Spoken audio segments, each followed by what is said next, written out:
Yes, guys, I'm Si. Welcome to Cardiff City World. We're back for another match preview as we look at tomorrow's game. Cardiff City travel to Coventry City, a side who are undergoing big change, and with both teams fighting for vital points, it promises to be another interesting clash. Let's take a closer look at the match ahead.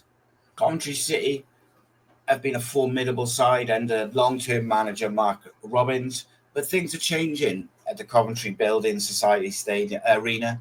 Robins, who guided the Sky Blues to safety last season, as well as a trip to Wembley, has recently been replaced by former Chelsea legend Mr. Frank Lampard. The appointment has sparked a lot of excitement within the Coventry fan base, and with it, potential new manager bounce awaits that could give Coventry a fresh surge of energy. Lampard's arrival is sure to have an impact. The former England International Premier League winning manager is known for his high-intensity style of play, emphasis on quick transitions. We can expect Coventry to be more aggressive in their pressing and look to dominate possession, much like from Frank Lampard's previous sides. On the other side of things, Cardiff City have come into this game under the guidance of interim manager Omar Rhys, and the Bluebirds have struggled in recent weeks to find that consistency with a series of frustrating results. Has it been as bad as it feels, or are they just lacking a clinical edge?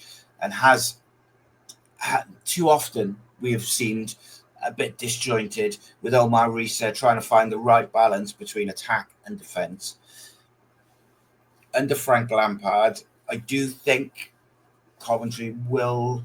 I'm not sure, but I think they'll stick with. It'll be interesting, should we say, if they stick with that 3-4-1-2 formation, with that sort of sharp focus on pressing high up the pitch. The fullbacks or the wingbacks will look to get forward and pin teams back, and it'll be real interesting to see how he sets up, because I don't think he was generally using three at the back previously, but he's got some real good coaches in Jody Morris and a couple of others. So I actually, whilst I don't rate Frank Lampard as a manager necessarily, there's kind of two things which really interest me about Coventry. One, Jody Morris is an excellent coach. He's really, really highly rated, and I actually said that Cardiff should have a chat with him about the manager job. But he's really highly rated. He's a very good coach. They've also brought in a couple of others who are very good. And Frank Lampard would have learned from his experience previously at Chelsea, at Derby. He does know the league to some degree, so he knows what to expect, and he will have improved as a manager. As we all do, we learn from mistakes. So it's going to be interesting to see how he sets up. Look, Coventry are not in the best of form, obviously, because they've just sacked the manager. You don't sack the manager if you're in good form. Unlike Cardiff City, Coventry moved fast and got their new manager in. They haven't won a game in 4. They've lost 2, drawn 2.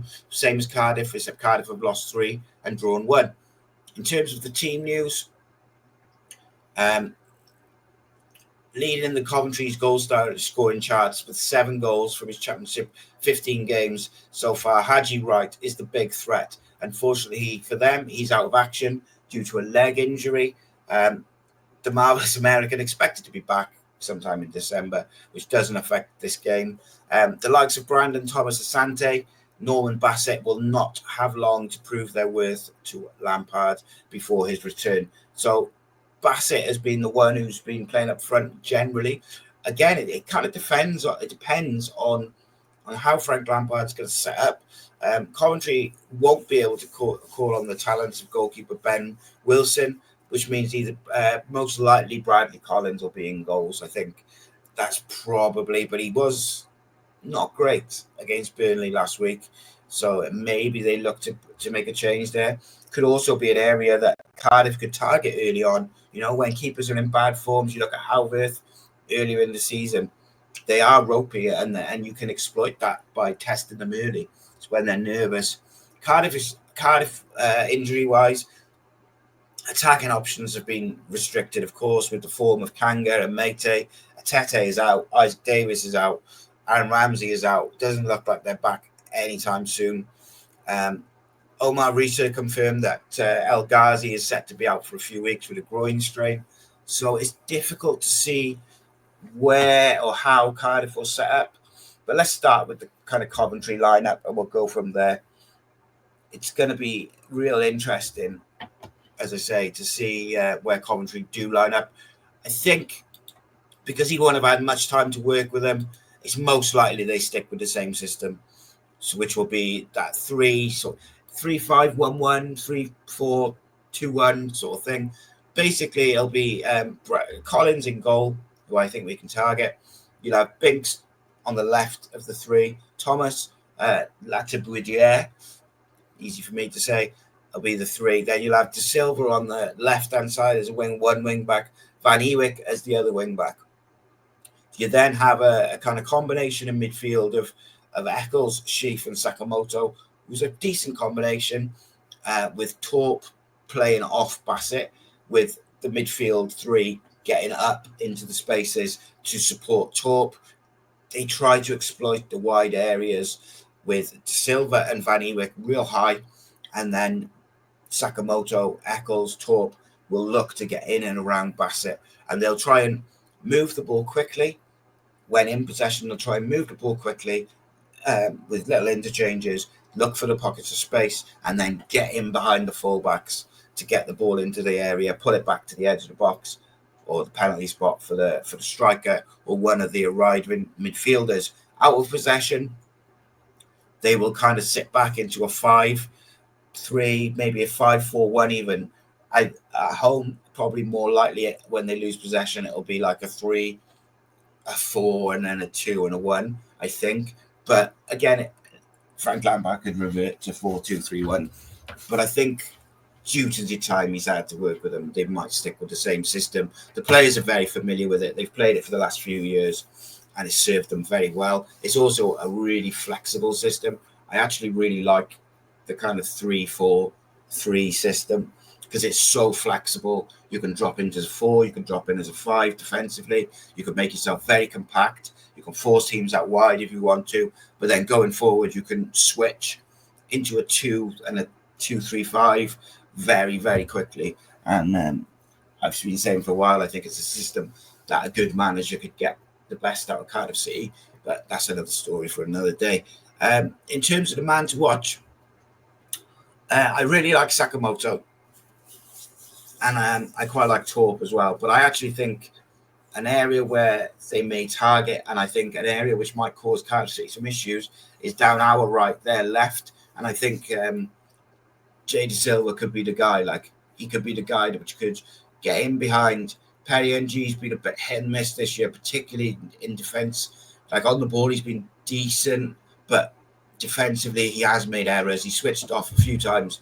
So with the Sakamoto, Torp, and then De Silva as the wide player, they've got to be very careful. The midfielders will need to be defensively aware. Tanner, if it's Tanner on that right-hand side or whoever's on the right-hand side, will need to be tactically aware and defensively aware of their positioning, because De Silva's decent and he's got good delivery, gets his head up and will look for a player. So it's important that Cardiff don't switch off. Perry NG mustn't switch off, because if he does, De Silva or the others will get down that side and create all sorts of problems for Cardiff City.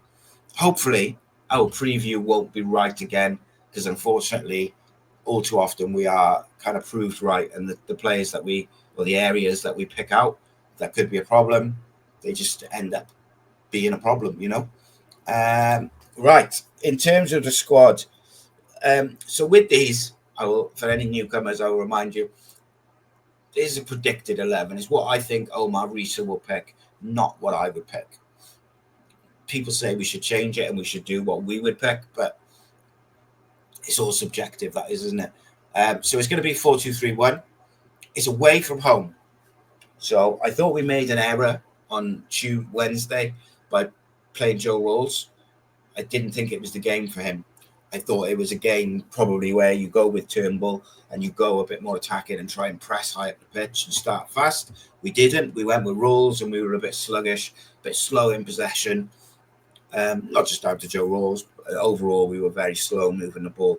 It wasn't as bad. Like, I've had a bit of time to digest it. And look, it wasn't as bad as it felt. The good thing is And the main difference between Omar Rhys's Cardiff City and Errol Bullett's Cardiff City is we are creating chances. We created 3 or 4 chances that should have been taken on Wednesday evening. And then it's a whole different game. You know, if we take those chances on Wednesday, we win the game sort of 3-1, comfortable. Everyone's buzzing. Everyone's happy. We kept the ball well. We just kept it slowly. Need to be a bit more aggressive in how we move the ball and how we press. That was something which Omar Rhys did real well at the start of his tenure, was press high and quick and as a group. Ruben Colwell and Callum Robinson in particular are very good at pressing, but they need support from the wide players and probably from Alex Robertson. But in terms of the setup, Alnwick will start. I don't think this is the game where we see a K. Pacquiao or Louis Giles unless there was an injury. I think he goes with NG, Gutas, Chambers. I think Bagan again makes the most sense. The midfield, Robertson's the first name on the team sheet. We're going to leave that at the place for a minute. The right-hand side, if he's fit, it'll be Ollie Tanner. If he's not fit, the manager will pick Matty. Like, I've got no doubt in my mind that is the case, but he shouldn't. If Tanner's not fit, either play Willock on the left and put O'Dowda on the right. O'Dowda did quite well on the right, although I'm not a fan of the inverted wingers. But what I would like to see is Callum Robinson go out to the left, then move Callum O'Dowda out to the right, and actually put Reindorf up front. You know, because I don't know what we're waiting for. Give the boy a chance. If it doesn't work, it doesn't work. He's not going to be any worse than what Matty and Kanga have been. So I think it'll be, if all fit, it'll be O'Dowda, Tanner in the wide areas. Ruben will be in the 10 with Robinson up front. I actually think Ruben should be on the bench, which is controversial because I think he's our best creative outlet. But I think he needs a bit of a kick up the arse, just because it's clear, like, he's gone from Bullet, who didn't fancy him, to Omar Rhys, who's saying he's going to play him and he's going to give him game time. But maybe he's getting a bit comfortable, even if it's subconscious. I'm not saying he's doing it on purpose, maybe he's subconscious. I also think teams are more aware of him. Maybe he gets a bit more luck off the bench. Just give Chris Willock a go in the 10 with Robinson in the 10 and Reindorf up front. Either way. And in terms of that final midfield player, I believe that it should be Rhys Motta. But I think Omar Rhys, I think he's going to make a mistake. I've got to be honest. I think he's going to make a mistake and he's going to put Turnbull in there. And I think we're going to get overloaded and it's going to be problematic. Coventry are very, very strong in that central area. And they have bodies. They create that box midfield with Torp and Sakamoto. Sheaf is problematic. I also think I made an error earlier. I think I said the Coventry will play Bassett up front. I think they'll probably play Sims up front, but either or. But in terms of what to expect, I think Omar Rhys is going to play Turnbull, and I think it's going to be a problem for us, and it'll have to be changed during the game. I think it's probably, if you're not going to play Rhys Motta, it's probably a game for Siopis. One of those two alongside Robertson. Let Robertson be box to box and just tell Siopis or Rhys Motta to sit, protect the defence, just move the ball quick. We have to be aggressive in that press, but we also have to be aggressive in the transition. So if Siopis or Rhys Motta, whoever it may be, wins the ball, get it to Robertson and play. Quick. Move that ball, interchange the ball, and get down the sides, get in behind. But we shall see. In terms of key man, Cardiff City's key man for me on Saturday will be Perry NG. I think defensively he's got a big role to play because Coventry are very strong down that left-hand side, especially if Sims plays because he likes to drop in there as well. But also NG's good on the ball, and in possession, if he kind of pushes up into the midfield area, not quite inverts but supports, Robertson gets a bit more freedom to push up and really do some damage, because Robertson is so good on the ball. That one of the problems which we had with Robertson on Wednesday was he did some good stuff. He was really tidy with the ball, played some good balls, but he was too far back, too deep, and it just created some issues for us in terms of getting the ball to Ruben Colwell in the right areas. So, yeah, Perry NG's got a big role to play both in possession but also defensively for me. If he has a good, solid game in both areas, then I think Cardiff will have a much better chance of getting a victory. In terms of the score, who do I think will win? I'm never going to go against Cardiff. I think it's tricky with a new manager. The big hope, I guess, is that he hasn't had much chance to work with them, so it's going to be a lot of kind of motivation type stuff rather than tactical. It'll be interesting, as I said earlier, to see if they do switch the system or if they stick with that system. But we shall see. I'm going to go with 1-0 Cardiff City. We have created chances. Earlier in the season, we were very solid defensively. Get back to that and pinch a goal on the break. Be happy with that. Just get 3 points by hook or crook. And let's get this show back on, get this train back on the tracks, as it were. Guys, really appreciate you. I normally do the previews live, but I've got a previews about Rhodri gigs on football tonight. So I don't want to be doing content all day and then videos all night. My wife will shoot me. It's been an absolute pleasure, as always, to speak to you. Please do check out the video which I dropped earlier on Slaven Bilic and his potential links to Cardiff City. 9:27 pod tomorrow night, 9 o'clock, with the match reaction, the breakdown Sunday, 7 days a week, Cardiff City content, by fans, for fans. Please support it.